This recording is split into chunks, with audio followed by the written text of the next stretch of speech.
rocking and rolling. Down to the beach I'm strolling. But the seagulls poke at my head. Not fun. I said seagulls. Stop it now. That's a real blast from the past. This intro could not have less to do with... It's like 4 years ago, isn't it? Okay. Hello! Yeah, it's... I don't even know. This is Cookie Pocket. You know. Same old, same old. Joined by Zach and Mitchell as always. Today we are discussing William Wyler's The Best Years of Our Lives, a cleverly titled film that came out in 1946, not long after the end of World War II, and it centers around 3 veterans and their readjustment to civilian life when they come home. And this film kind of dominated the Oscars. It won 7, including Best Picture. And it's widely regarded as a classic, though I don't know that it's gotten the same repeat viewership as some other critical darlings of the 40s. Like, I don't think it even approaches Casablanca in terms of recognition. But yeah, William Wyler, classic Hollywood director, best known probably for Roman Holiday and Ben-Hur and Funny Girl. And he also, interestingly enough, was among a cadre of directors at the time, including Frank Capra and John Huston, that helped with making propaganda films during the war. And he was involved with one with, I forget the name of the plane, sorry, Mitchell, but he was filming planes and stuff. And the Memphis Belle. He tragically lost his... Yeah. Yes. Wow. Thank you, Zach. He lost his hearing while he was filming one of these propaganda films because of how freaking loud the planes were and how close he was. So, but he has obviously a demonstrated personal investment in this sort of American angle here, and I think that's reflected in the story being told. Lots to say about this one, but before I go off on another tangent, let's do ratings out of 5 and general thoughts. Okay. Well, I gave this one a 4 out of 5 because I do think it's a great film, and especially for the era, I think it's really honest regarding the war and regarding veterans issues in a way that I think a lot of other films of the period aren't really. And it still definitely has that kind of classic Hollywood tone, which for me is a bit of a drawback because the script feels very, very honest, but just kind of the fashion of the time and how Hollywood makes films, and that everybody has this kind of chipper transatlantic accent, and everything is filmed in kind of these proscenium wides. It does feel a little stagey to me, and that kind of takes away from the mood. But just the mere fact that we're showing, a veteran who has lost both of his arms as one of the key characters of the film, when a lot of other American media kind of shies away from the idea that our boys can get hurt over there, I think is kind of bold and pretty notable. And I think history has sort of agreed because that actor, whose name I can't recall, but he plays the character Homer, he won Best Supporting Actor and then also an Honorary Academy Award for this film. So he's certainly been recognized for it, and the film has been recognized for it as well. I also, the cinematography I think is very impressive in this. One of the things that William Wyler and Greg Toland, who is the cinematographer on this, and I think went on to shoot Citizen Kane as well. One of the things they as a duo were kind of known for was these deep focus wide shots, which is very difficult to pull off, especially with the equipment that they were working with at the time, where to essentially everything in frame in a shot is in focus. Which is really difficult to pull off with lighting and with cameras of the period as well, with how narrow they can get the aperture.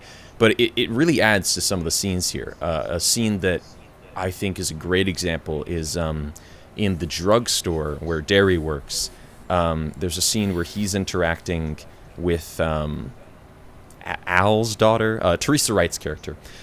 He's having an interaction with her, and he's kind of on like thin ice at his job at the drugstore. So we have this kind of feeling that management is sort of watching him, and they're in focus in the foreground, and then in the background, way in the back of the frame, up in the top office, the manager of the store is also in focus.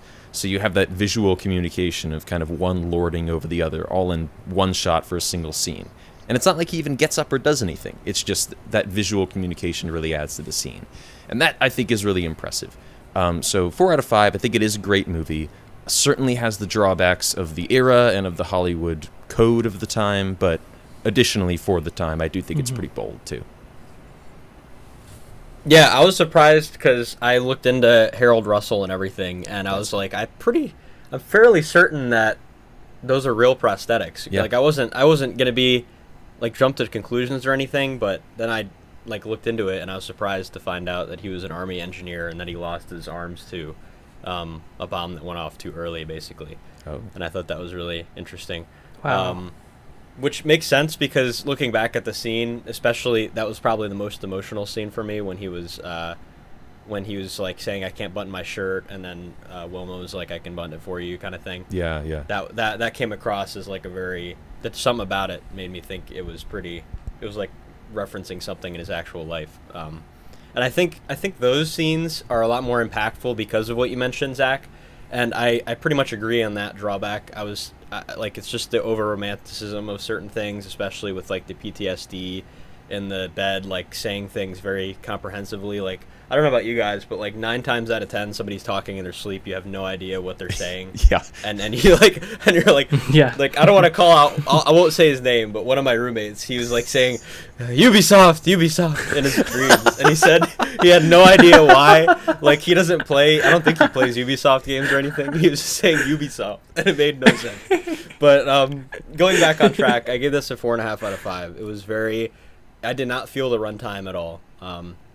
I really, really appreciated the directness and honesty, and you can get a sense that the director is clearly a veteran by the way that he kind of, by the script really was the biggest thing for me, and the way that the progression of the relationships and things like that. And I think what Christian said in his review is I pretty much felt the same way. It really is like how dynamic the relationships are and like how complex like that sort of living is. I mean, they pretty much hit things right on the nail on the head to the point where they're actually like saying what salaries they were getting. Like, there's a lot of assumption that you can get out of like just letting that go to the wind, because like right after World War II, it's like that's kind of like, at least at this time especially, and then many decades after, until I think into the 80s is when they officially designated PTSD.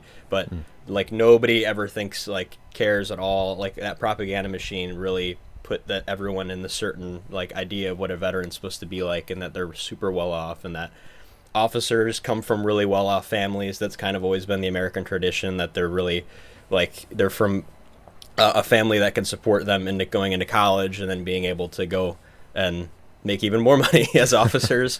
And they're like leading men, they're not really involved in anything. It's interesting. That bombardier perspective with Fred was insanely good.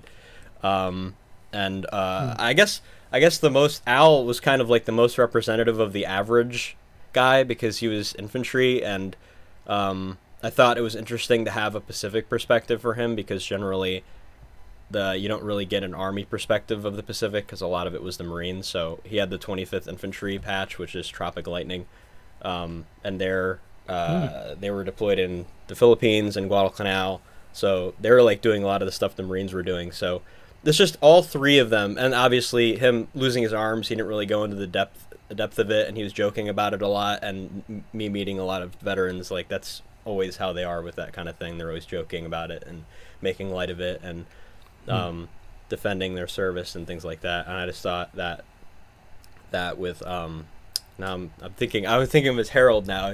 He's Harold in my head, but Homer was that was a really remarkable like character design. And I think that between the three character designs and then the relationships with the wives, it's just all of it was so complex and direct about each decision they were making, and like how literally you can tell right away that nobody understands what they went through, and you as a viewer are constantly wondering like what happened and why they are the way that they are, and like wanting to just feel for them the entire time, and I feel like that's a really hard thing to do, even with movies like Battleground and like these crazy like war movies. I mean, it just doesn't sync up at all. Like the war movies of the time don't at all like portray this type of thing. And even now, like, what is it, Lone Survivor with Mark Wahlberg or something? Yeah. Or like, and like the last scene of American Sniper, it's like you never really get a full picture of it, you know?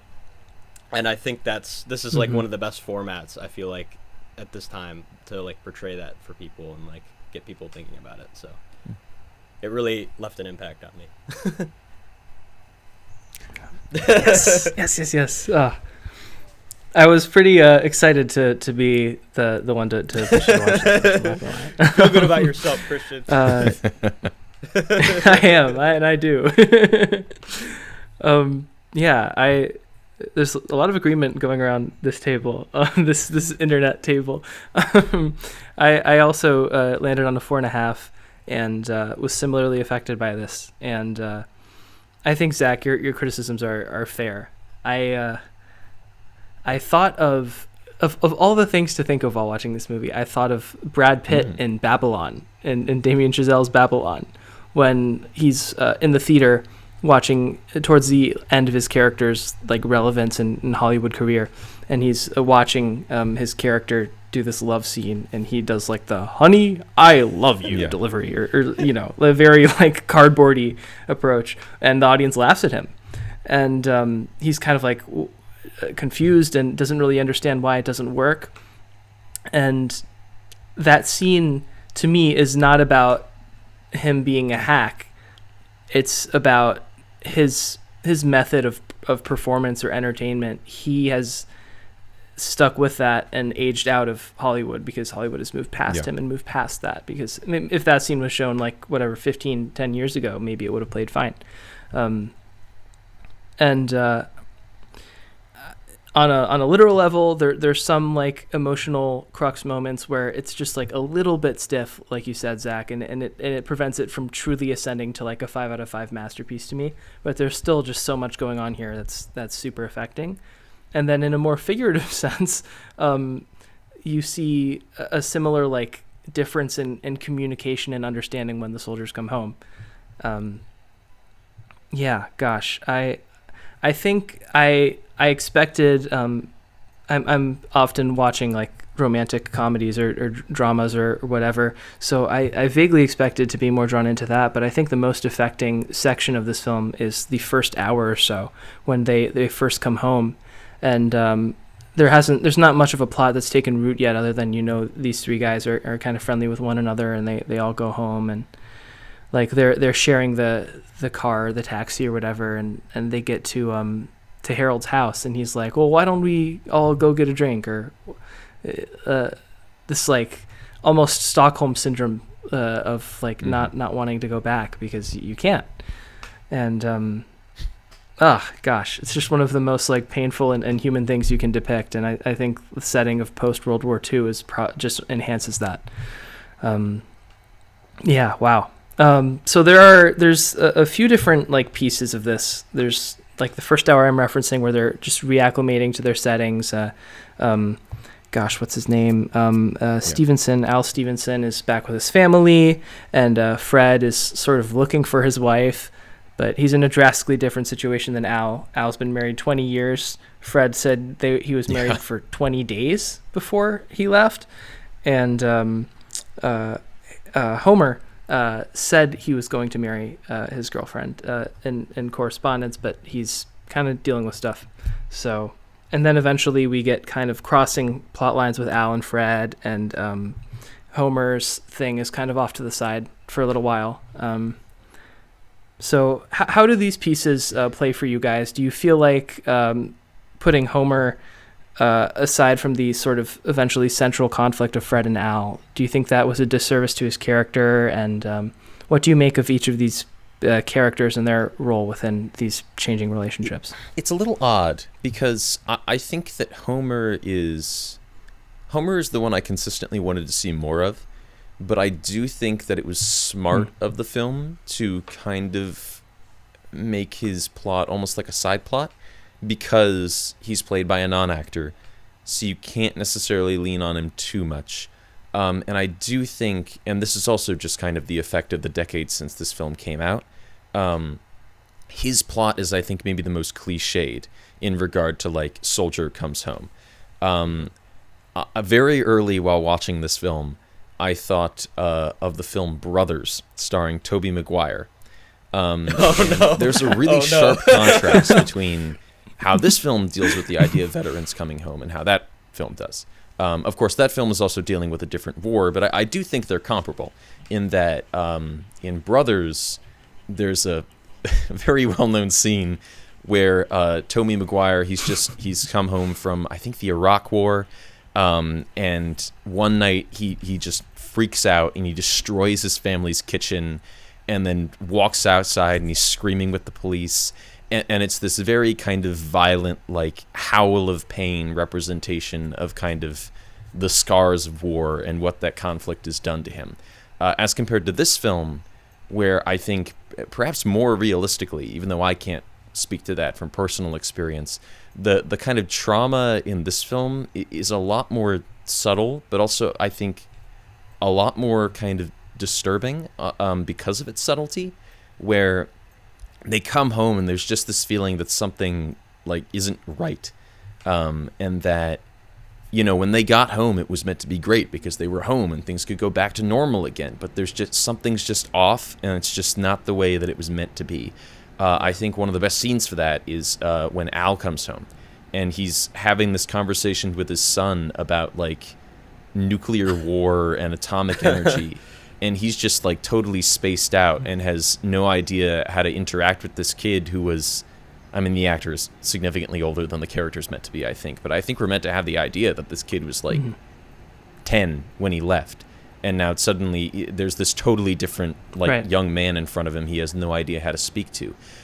So I think the film executes its premise best within the kind of the first half of the movie. But like I was telling you before we started recording, Christian, I think I was most gripped by the movie during the last 80 minutes or so, which is where a plot actually starts to emerge, and we get the idea that Fred's relationship with his wife is falling apart and he can't get a job. And I think just having more of kind of a linear plot line, it kind of gripped me a little bit more, even if maybe the first half was more effective. But at the same time, Homer, whenever he pops up, is kind of doing his own thing and in his own movie. So I think Homer's stuff works throughout the entire almost 3-hour runtime. Yeah, I think having that I guess that cliche side plot is, like, a good thing to fall back on, and I think just having that, the addition of displaying somebody so prominently with a disability at that time is pretty significant, like you had mentioned, Zach. And I think it's really well paced out. I really never felt like I should have been seeing more or less than what I already was, and there was very few times where I was like, this is just being dragged out too much. I'm getting the whole point. I mean, it's just it's really hard to get over, like, the complexity of each scenario that they were in, and how much worse they were willing to, like, portray, I guess. I mean, I wasn't really expecting Fred's wife just to completely, like, destroy him every time he comes home. Like, just telling him that he's, like, completely poor and worthless, like, every time. It's like, that's pretty crazy. And I think that is really, I think that's really well done, especially from her, like, her acting potential, I guess. And yeah, I think Al's was probably the least interesting to me, and I think in a lot of ways, even though I feel like he represents the most, like, the average non-commissioned officer, I guess, where he's a lot on the older side and that he's aged a lot. There's a lot of things that he missed and a lot of things that he's not going to understand probably forever just because of his experiences. And I think the alcoholism fallback thing, I think that's like probably one of the most common sought after remedies for people coming back home from war at this time and recently too, I guess. But I think it's really well spaced out. I don't know, like, I wasn't really expecting there to be, like, a central conflict between two of the characters. I mean, I was kind of expecting them to come back together in the end eventually. I think this reminds me of Generation War, which is like a German miniseries, like a 3-part like miniseries. It's kind of similar style to Band of Brothers, but it was made in Germany, and it was about 2 soldiers and a singer, and they kind of like meet up or they don't meet up at the end, but they meet up in the beginning and they're all happy and stuff, and then the war happens. It kind of reminds me of that, and I don't know. I think the one time one of the times that was reoccurring that it worked out a lot was when they were like so excited and like genuinely happy to see each other. And this was more like, I guess, in the first half of the film, possibly the first 2/3, and they just were overjoyed. Like, that's like the only remnant of what they know is like each other, and they literally just met each other, and they have like the service to back up their camaraderie. And I think that was a really good effect that was used. But I was surprised at how well that like miraculous conflict thing worked for me. And I feel like that was a very common thing in Hollywood at the time, for like things to have to happen miraculously for conflict to ensue. And I think this is like one of those things where, like, oh, the characters that like live across like the country just happen to walk in the same restaurant at the same time. And now by the end they're going to fall in love kind of story.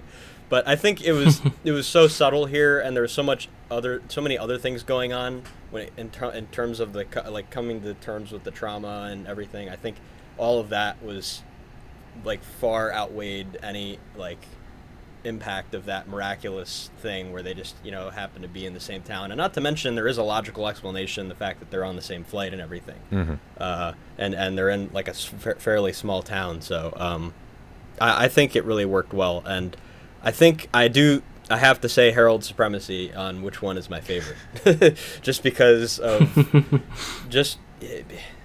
I've already explained it, but I think it's just him being a service member really made a difference for me. I think and I think he totally deserved all the praise that he got after this. Yeah, I will agree with you, Mitchell, that I think Al's plotline is maybe the weakest for me. And I think that he does have a strong arc, but I think the problem for me might be that it almost ends a little too early. Like Al kind of has this arc of he's back at work, and he works at a bank, so he's kind of in charge of doling out loans, and he really wants to support veterans returning from the war, but a lot of these people have no collateral, so the bank policy would be, we're not giving you that loan. And he has this moment at a dinner party, which is kind of like the climax / conclusion of his arc as a character, where he says, well, I'm determined to like ensure the future of this nation and the future of these veterans, and that's going to ensure the future of this bank, even though he's kind of drunk at the time. And that, I think, is kind of his strongest moment in the whole film. And that's, I want to say, an hour or more before the end of the movie. So he has that really strong moment.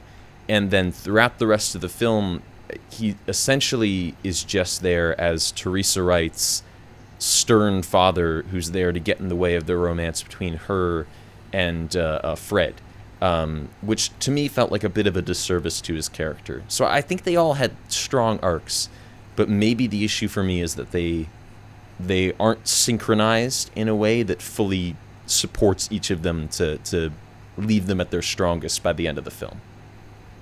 Yeah. Fair enough.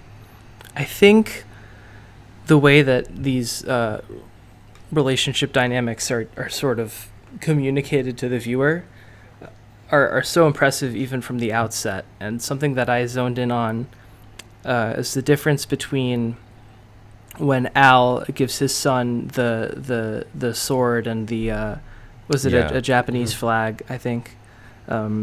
Look at these gifts I got straight from the war. Like, isn't this so cool? And his son's kind of like a little confused and maybe unnerved and is polite, but kind of doesn't love it or understand why he should love it. And then when Fred gets back, when Fred finally finds his wife, who's like missing for the first 40, 50 minutes or so, he gives her these scarves, and she's like more excited about his gifts than she is about him. She has like this, and it's not a mean-spirited thing, and it's just, it doesn't even seem like like a she's the villain type of moment, but it's more of a this is what this person values, and this is what she's like, and that's like from then I was like, oh, okay, this is who she is, and it made the play out of their relationship kind of predictable, but I appreciated the way that was communicated from scene one. And yeah, I think what you said about Al's arc is fair, and what bothered me a little bit was that he clearly has like this alcoholism problem, and then it's kind of like it's used dramatically at least a couple times, and then in the final sequence at the wedding or whatever, it's like used as a punchline, and I guess you don't have a ton of time to wrap everything up neatly in a little bow, but that just seemed like a strange thing to bring up and kind of leave alone. Coming out of it, I think I would have said Fred was my favorite, but then in reflection, I think he has the most like stagey. I still think he's great, but I'd say most confined to the times in terms of like method of performance and acting in a way that shows now. But yeah, I think Harold as Homer is just so impressive, and I think the emotional crux of the whole film is when he removes the prosthetic and talks it through with Wilma. So I was just reflecting on our letterbox list of all the cookie pockets we've ever done, and trying to count frantically. And if I counted correctly, The Best Years of Our Lives is the 12th World War II adjacent film we've discussed on this podcast, which means just like slightly over 13% of what we discuss on here is set during World War II or like immediately after. I did not include Death of Stalin in this count, by the way. So like this is like pretty significant like correlation. Like this, I would say The Best Years of Our Lives happening after the conflict makes it probably the most distanced in terms of how I'm choosing right to back to the categorize final these. countdown, episode 3. Yeah. Yeah. Literally. Zach's least favorite World War II film we've done, I think. Christian gave it 1. I gave it a 2. No, I was definitely worse. I was harder on I'm still just going to criticize Zach for it. You got to maintain sight aperture, as they say. I mean, I didn't like it, but I certainly didn't give it a 1. If I watched it again, I might give it a 1.5. Anyway, I'm going to ask a loaded / obvious question. I mean, what is it about this time period and this conflict that seems to be such ripe ground for so many films, and I think of like extremely diverse interpretations between something like this to The Sound of Music to Casablanca to The Great Dictator? These are, I think, wildly different films in terms of style and approach, and I don't know what is it about this time period that lends itself to expression so much. Well, I think aside from the fact that World War II was obviously an extremely impactful event in the 20th century for a lot of people making movies 100%. during the 20th century. I think aside from that, something that I think attracts a lot of varied filmmakers to World War II is that it's perhaps the most uncomplicated conflict in recent history. I think World War II is maybe the only war in living memory where there was a very clear good guy and a bad guy, because the bad guy wanted to exterminate millions of people, which is definitely not a thing that you can go, well, they could have just talked this out, which means that you can make like an action film without people feeling like, oh man, those Nazis have kids. You can make like a comedy about World War II because you can cast the Nazis and Hitler as this buffoonish character, and nobody's gonna go, oh, yeah, don't be that tough on the guy.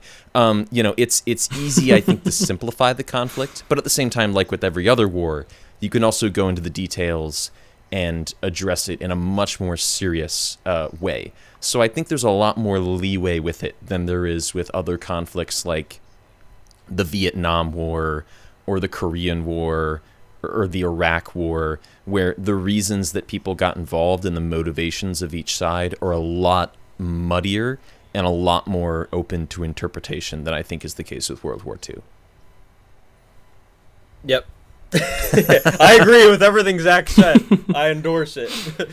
Yeah, I think really that simplicity, the good versus evil, conventional style of warfare is a really big part of it. And I think kind of like a total war scenario where the involvement of the home front was kind of like one of the biggest deals, especially to Americans, at least from a cultural perspective. And with the addition of all the other allies, I mean, France obviously being directly impacted by it. A lot of the Western, a lot of the well-known, biggest budget movies being from Western civilization.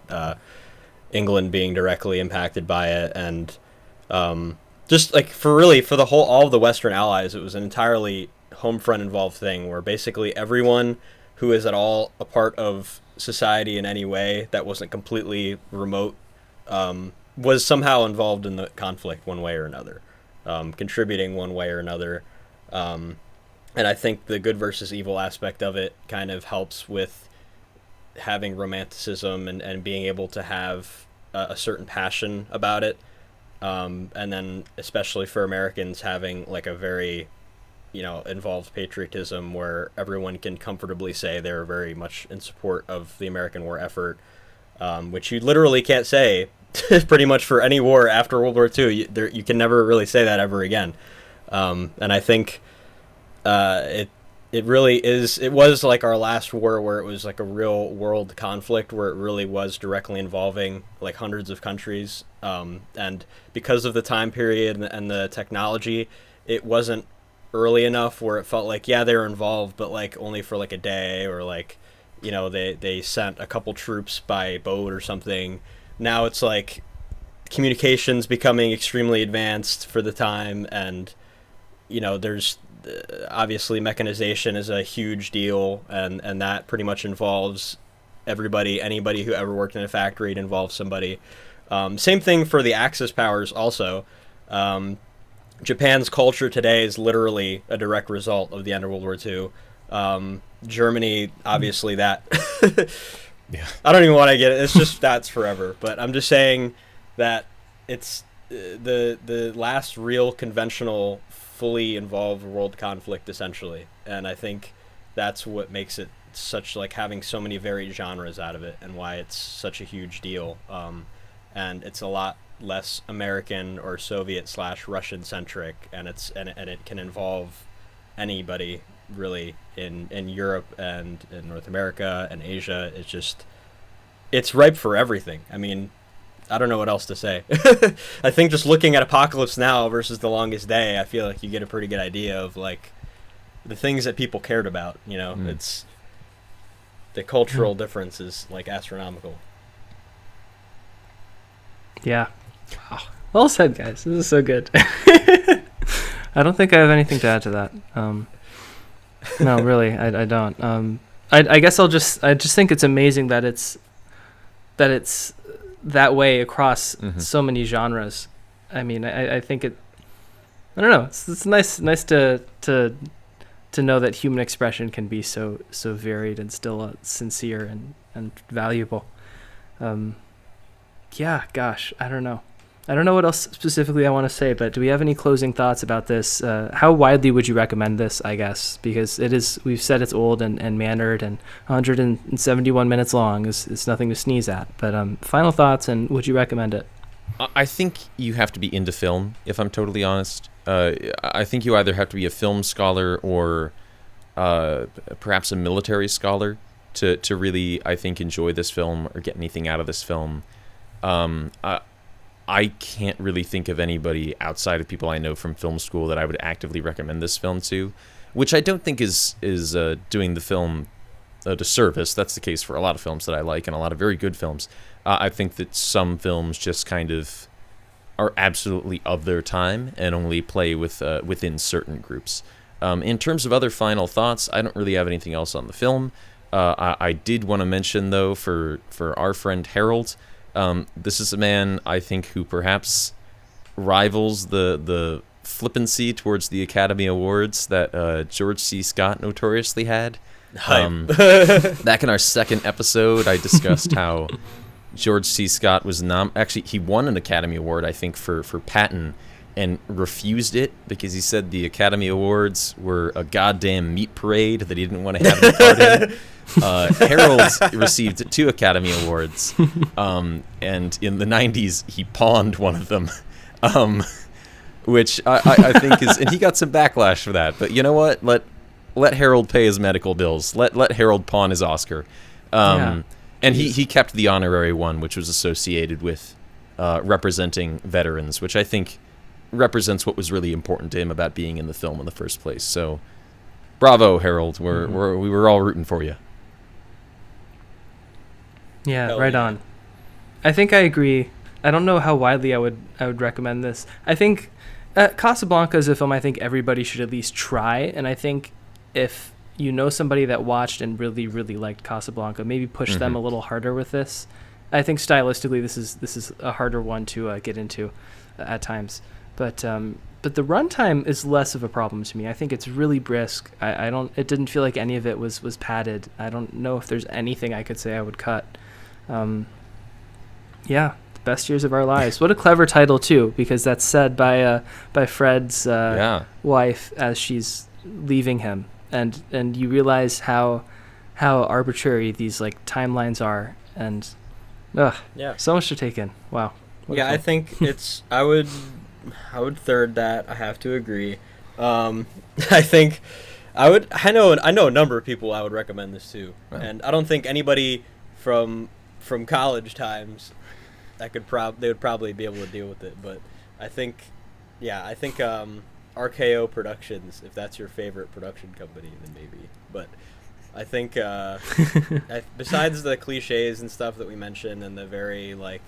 Whatever that word that Zach used about this camera being wide. Oh, or some, deep focus. The old deep focus. Yep. The Chicago deep focus. The old Chicago deep focus. And I think, I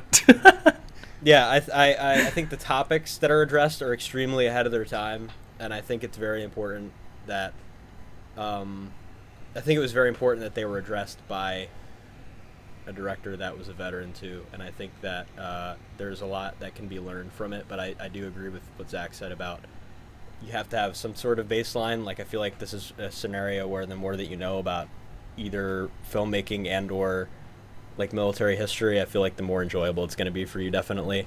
I remember there was one specific line that Fred said that you have to know when you have to bail out, and I thought that was like, I knew for a fact, I was like, okay, either the actor suggested this or the director knew that he was going to put this line in here, because this is very obviously a reference to being in a plane. And I thought that was really cool. But yeah, I think it's a 4.5 out of 5. It's extremely well made. I feel like the topics and the complexities are far ahead of the time, but I do think a lot of the filmmaking techniques and stuff in that department's kind of hard to let go. So very fun. Yeah. I'm glad it has the Mitchell stamp of approval in terms of like authenticity, like corresponding to the real world and all that. And a B-17, Christian. The Memphis Belle's a B-17, and in the shipyard there's B-17s and B-25s. Another thing, I have to mention this. Fred's dad mentioned Doolittle, so that Doolittle signed the what's it called, the medal commendation thing. So. He was a part of the Doolittle raid, which is very significant, like in terms of morale and things. That was a raid directly on Japan. Oh, okay. So that was like, wow, by Lieutenant General Doolittle. That's like a really big deal. Connecting to our previous season, is that what's shown at the end of Pearl Harbor, the film? Because they wanted to. Okay, all right. Yep. We're connecting the dots. It's also at the end of either beginning or end of Midway. I'm trying to remember who's Harvey Dent in The Dark Knight. That actor. Edgerton. Aaron Eckhart. Aaron Eckhart. Is it Edgerton? That's Aaron Eckhart. Okay, he plays Doolittle in I think Doolittle or Billy Mitchell. I don't remember which one, but he was that was in Midway. That movie that was mediocre, but anyway. Now I just You're tapping into have too many the. things now. No, this is big value. Thank you, Mitchell. Except when you said Doolittle, my brain just started playing the horrible Robert Downey Jr. teaser for his Doolittle film, and now that's just I got to get that out of my head. So let's talk about our weeks. What have you guys been up to? What have you been consuming? Sure. This is it's occurred to me now. This is going to be. We're recording this episode a little bit ahead of time, so this might be kind of weird if any of us like follow up on what we're talking about now in other episodes that might end up coming out before this. But assuming I don't do that, I'm not talking about music this time, but I am talking about that old regular from season 1, or maybe season 2, the BBC. Because lately I have been watching House of Cards, but not the one you might imagine. Before House of Cards was a celebrated HBO series, it was a BBC miniseries in 1990. There were actually 3 series. There were House of Cards, To Play the King, and one other one I can't remember the name of off the top of my head. But the structure, as far as I know, is pretty similar to the American House of Cards. It's about the chief whip of the Conservative Party, who's very subtly and slowly making a move on the position of prime minister.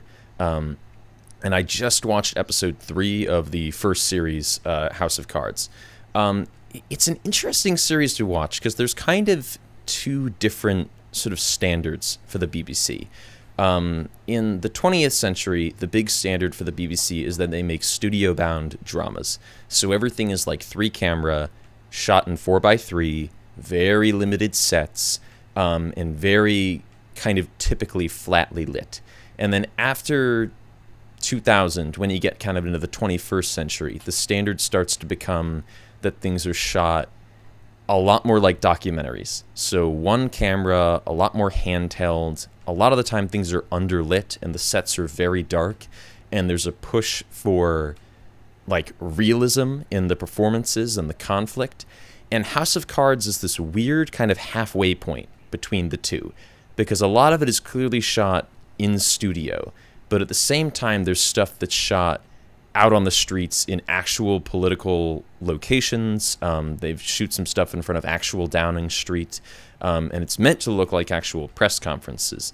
So it's kind of a weird watch because it's the sort of thing that I haven't really seen from the BBC before, but I have been really enjoying it. In terms of tone, it is played very traditionally for the BBC of the 20th century, in that it's played a lot like a Shakespearean costume drama, which is appropriate because the lead character, Francis Urquhart, who's making this kind of move on the position of prime minister, his whole kind of plot and arc is framed around the arc of Richard III, the Shakespeare play, and there's a lot of moments where he actually makes asides directly to the audience in which he quotes Richard III. And that fourth wall breaking was carried over into the American version as well, though I'm not sure if he quotes Richard III in the American version. I'm not sure about that. But the BBC version is very keen to go, hey, we're doing Shakespeare, but with modern-day politics, which is a little quaint now, but I'm sure in 1990 it was thrilling. I've been really enjoying it. We'll see how the first series comes together. I have 1 episode left. So far, it's looking to be probably around like an 8 or 9 out of 10 for this series, but things could go downhill in the 4th episode. So I might update you on this later, or I might not. Live with that suspense. Either way, I think I'd recommend House of Cards so far. Nice. Well, I'm running out of things to talk about. I'm going to talk about Red Dawn. Original. That's all I have to say. Oh, okay. Red Dawn is fun. Red Dawn is really fun. Yeah, it's like I said in my review. I mean, it's basically just like an '80s conservative, like Reagan political ad, and I think the way it's so funny, but it really is a good time. I think the action actually is probably underrated, which I think is saying something. But I think even though you have to get used to the fact that people can very easily talk over gunfire like basically talking at normal like this, and then just like there's an AK just like going off in their face, and they're just like, I don't know how they're talking. But if you get over that, and you get over the fact that nothing about the invasion really makes any practical sense, and the Cubans and Soviets have no idea about the American resolve and what it means to have trickle down economics. And I think that's the motivating factor for being a Wolverine guerrilla straight out of school. And the action's so much fun though. I mean, if you're like actually into that like 80s explosions and just you want to see how the scenario would roughly play out. And I'm trying to not sound like Final Countdown advocate right now, but because this is not at all in that field in my mind. But I just think it's so much fun seeing, like, especially with the fact that it's like they're like a mixture of students, and they're like using what they know as students and being like creative thinkers and and just being, somehow that translates into combat. I don't know how. Don't ask me. I don't know how like college would be able to relate to the military at all. But I think it's a really fun time, and even though it can get kind of boring and you're not totally like locked into the fact that it's just like a bunch of kids killing these Soviets and Cubans that are invading the US, and it's like in the middle of Colorado, and it's just like that's just like the whole everything about that. That's the whole movie, and I think it's really cool. And there's some good what's his name from Alien? I always forget his name. The trucker hat. I'm trying to remember. Harry Dean Stanton. Yeah, he's in it as one of the Hawaiian kids. Shirts. Yeah, he's one of the kids' dads, and he has a pretty good moment. It was actually pretty emotional. But yeah, it's a fun action movie, and don't take it too seriously. And I think it does it really well. Is Patrick Swayze in this one? Yeah, Patrick Swayze is the leader of the Let's students. go. He's the leader of the Wolverines, and he's probably the best actor, I would think. Yeah, I think he was fairly convincing, and they make really smart decisions, and it's not like everything that happens is entirely impractical or improbable. I think guerrilla warfare is a very like widely applicable strategy, especially if this is coming out like in the 80s. So I think there was still like a conventional mindset when it came to like invasions and stuff. But I think it's just a fun time, and you know it ends. I think it ends appropriately too. So I recommend it if you have nothing going on. Sunday watch. Nice. Gosh, I've been wanting to talk about Asteroid City, but I think I'm going to put it off once again because I was just in New York City this past weekend with my father. It was like a sort of birthday gift to him, but I sure made out nicely because I got to do all this stuff with him. And we saw a few shows. And I so rarely talk about something that isn't a film here, but it really kind of rekindled my love for the theater in a way I did not expect. It was quite the weekend. We saw the Sweeney Todd revival with Josh Groban and Anna Lee Ashford. We saw Life of Pi, which is thankfully not a musical, just a stage, which did really well in London, but is closing a little early on Broadway, sadly. And a limited run of Lorraine Hansberry's forgotten play, The Sign in Sidney Brewstein's Window. And that was starring Oscar Isaac and Rachel Brosnahan, which was really exciting. Sweeney Todd was, great as you would expect. And anyone who's seen Groban or heard Groban in the Great Comet recordings knows that he can do it, and he's really something. And I think my dad and I both had some like hesitation of whether he could portray like the grimness of Sweeney, and that all faded away in like his first sung line. It was just like, okay, he's got it. But perhaps even more impressionable than him was Anna Lee Ashford, because she won a laugh with like every single one of her lines, to the point where during the intermission, I turned to my dad and was like, sometimes this feels a little bit like Marvel humor. Like there's this like really intense moment, and she's just so charismatic and funny, and the audience loves her, that like Todd's like suffering, and then she says something funny, and the audience all laughs in relief, and it like kind of cuts the drama a little bit. So it irritated me once or twice, but by and large, she's amazing. She's so physical and an incredible singer. I would say at least as good as Groban. And I don't know if you guys know this, but Gaten Matarazzo, the guy that plays Dustin on Stranger Things, is in the show as Toby, the kid. Yeah. And I was worried that it was like a bit of nepotism in casting, maybe, or getting the Gen Zers to come see the Stranger Things guy. Yeah. But he was awesome. He was such a good singer. That was my big concern, was that his voice would fall flat. And traditionally, this role is kind of like a very pure-voiced younger boy who kind of sings in a soprano. But this sort of like younger teen angle worked really well with him. So Sweeney Todd's a great show. It's a great production. If you can see it, go see it. Life of Pi is closing July 23rd, I think. So maybe by the time we put this out, you could see it as it's closing. I'll think about it. Yeah, I loved the book, and I was so-ish on the movie, so I was just hesitant to see it at all, because if you screw it up, you ruin it, and you have to get used to the idea of the animals being portrayed as puppets, but the way they do it is really impressive.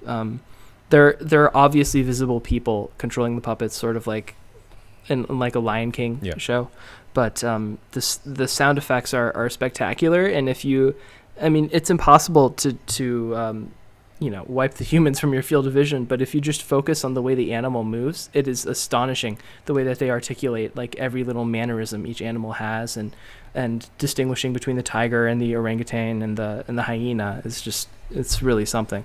And the lead actor reminded me a lot, Zach, of Brian Houston, actually, and the way that he has this like natural charisma and like comedic timing, and just like he really is settled into what he's doing. To those listeners out there, Brian starred in a short film Zach and I made. Go find it on City Mist. But he was terrific. And then, Simon and Sidney Brustein's Window was awesome. It will be closed by the time this episode comes out, sadly, but it's really surprising to me that this play was just forgotten. Everybody reads A Raisin in the Sun in high school or something, and I don't think this one is far off from that in terms of quality. And the way that Lorraine Hansberry writes these characters is amazing. I think the crowd favorite was probably Miriam Silverman's Mavis, who plays the sister to Rachel Brosnan's character, and she was winning a ton of laughs. She's kind of more set in her ways, more the most conservative character, and of course this play is set in the 60s and was written in the 60s, and she'll just have the audience like laughing riotously at whatever she says, and then she'll say or imply something like pretty horribly racist, and then the audience is like, oh my gosh, but we really like her. And it's just very disarming for Hansberry to examine so many different people so fully and intentionally. Also, at the conclusion of the show, Oscar Isaac signed my Criterion Collection Inside Llewyn Davis Blu-ray, so that was freaking awesome. Just wanted to put that out there. Did great he sign show. The plastic or the sleeve inside? He signed the plastic. Oh. Yeah, I know. I wasn't. I didn't think that far ahead, but it's holding up fine. He used a Sharpie. It's on a shelf over yonder. I'm looking at it right now. Hi, Oscar, if you're listening. Big fan. We know you tune in every Friday. Hello. He was genuinely relieved that I didn't hand him a Star Wars Blu-ray, guys. I'm telling you. Yeah, no. Gosh, live theater's great. I hope that Sidney Brustein tours. I don't know if it will, but something to keep an eye out for, maybe, because it's a great text. All right. Next. Marvelous Cinema Tour.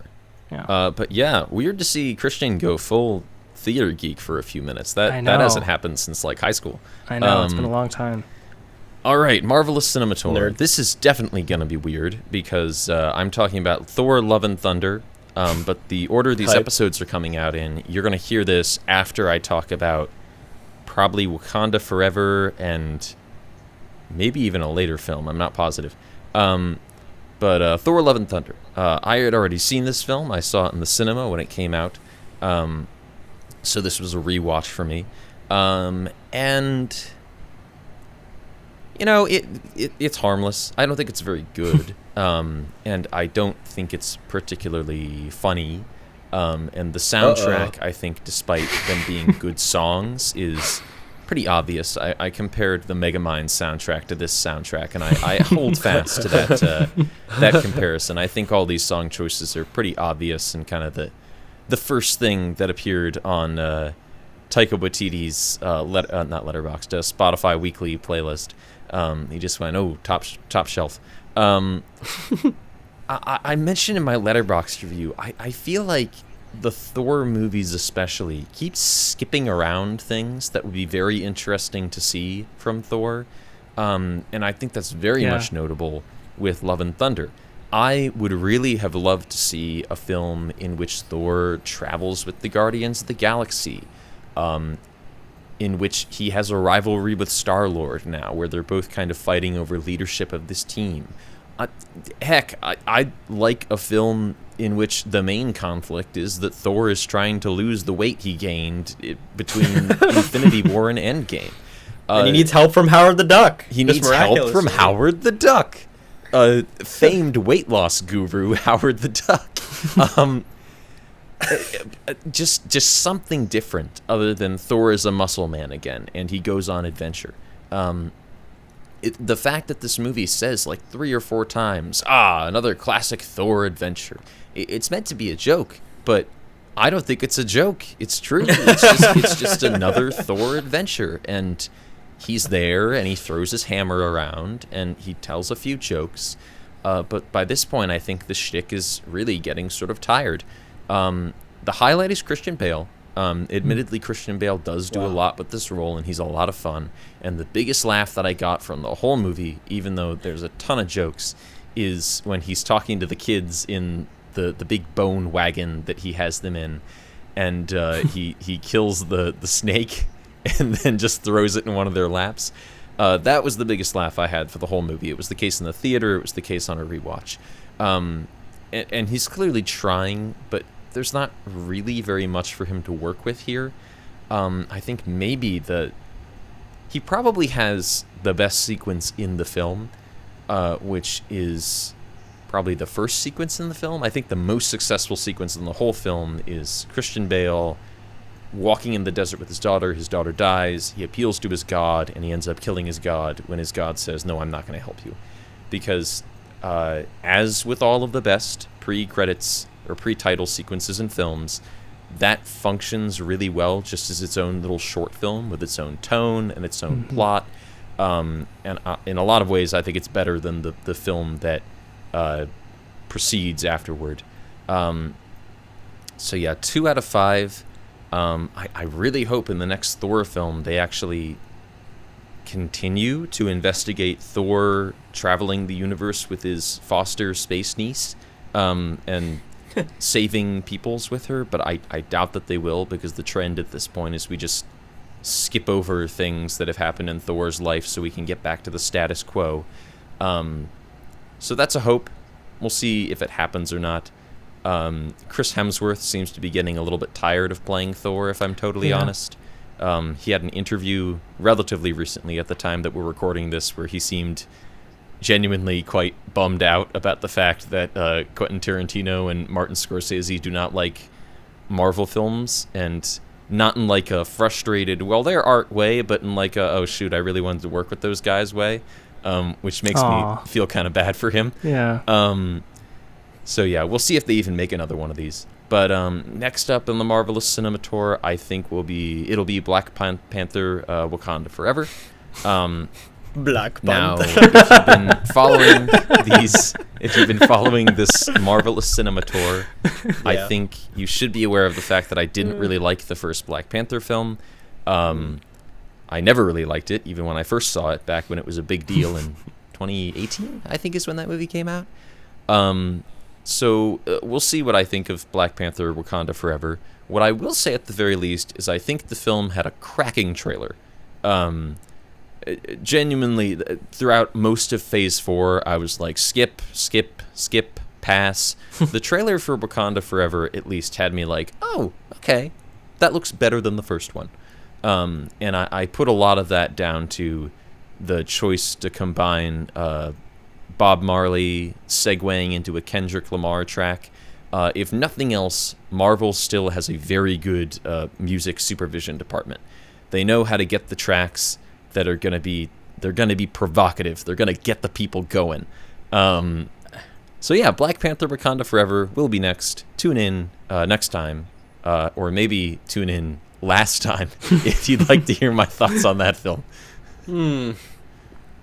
Cool. Okay.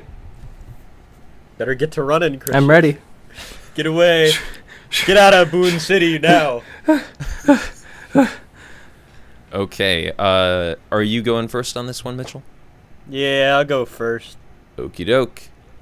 So we shall start the minute for the rundown in 3, 2, 1, start. Being tired or something. 4 out of 5. Cleveland being okay. 4 out of 5. Putting nickels in a jukebox. 3 out of 5. Meeting a girl. 4 out of 5. Hook hands. 3 out of 5. Pranking mom. 4 out of 5. Lecturing dad on atomic energy. 4 out of 5. Here's to you, Butch. 3 out of 5. New neon sign. 4 out of 5. Sleep talking. 3 out of 5. Expert soda jerk. 3 out of 5. War taking the waistline. 3 out of 5. Dropping bombs. 4 out of 5. Black flowers in the sky. 3 out of 5. Shooting in a shed. 3 out of 5. Homer smash. 2 out of 5. Perfume sales. 2 out of 5. Shut up, Al. 3 out of 5. Who are you, God? 3 out of 5. Corny and Victorian. 4 out of 5. Knowing when it's time to bail out. 4 out of 5. Oh, time's up. We had one more. We had Ooh. one more. One more that would have been very appropriate, too. But Yeah, yeah, literally. Dang it. That was a good one. Well, we'll get back to it in the finale, I hope. All right, who's previewing our next one? it's Mitchell. But we're in a weird situation because we haven't... Oh, I think the next one we're watching for you, Mitchell, is The Great Escape. But the order our episodes come out in, that episode will already have been out. Yes. So what are we watching next time, that Mitchell? Great Escape episode. Now you're putting me on the spot, Zachary. This is all it my could be fault. anything. Here, We're gonna do Fight Club. Oh my Fight gosh, Club. Fight Club. Let's Okay. do Fight Club. I've never seen Fight Club. You've never seen Nice. Fight Club? I've Okay. never seen it, so Right it'll be on. a cracking good time, Great. as they say, over the seas. I was going to try to buy you 20 seconds in confessing that this scheduling nonsense is all my fault because I wanted to get the Indiana Jones episode out as close to the film's release as possible. So I apologize for this mathematical hijink. We're having a lot of fun. Yes, doing it. we sure are. We're doing it live. Gosh, okay. The best years of our lives. Yeah. Over Skype and Audacity. And Zach's boom mic. It's true. which he is still just holding in his hand. Yep. I'm not going to be buying a stand for this for at least another couple of months because money's tight. So, Fair Well, enough. I'm divorcing you, Zach. Oh. You're poor. but I only make $32.50 a week. I used to make hundreds every month being an aviator. It's true. I used to make $400 a month working in the equipment cage at Stevenson University. Oh my god. These are dark times. These are not the best years of our lives. And with that, you can sign us off, Yeah. Christian. Okay. Bye.